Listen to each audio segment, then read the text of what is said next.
वर्ण होते हैं, इनकी संख्या की मैं बात करूं तो कितनी होती है, इनकी संख्या 52 होती है। यह बात आपको यहाँ पे नोट करके लिख लेनी है, कितनी होती है, 52 होती है। यह बात आपको यहाँ पे ध्यान रखना है। टोटल वर्ण की संख्या कितनी होती है, तो 52 होती है, कई बार पूछा जा चुका है। ठीक, अब हम यहाँ पे व्यंजन की बात कर रहे थे, तो व्यंजन आपके कितने होते हैं, व्यंजन आपके 33 होते हैं।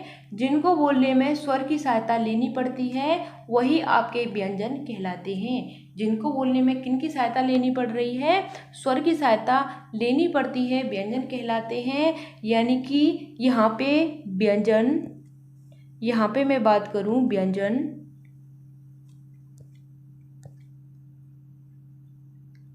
व्यंजन प्लस स्वर बराबर क्या बनता है आपका, यहाँ पे व्यंजन बन जाता है। ठीक, व्यंजन प्लस स्वर को मिला करके क्या बन जाता है, व्यंजन बन जाता है।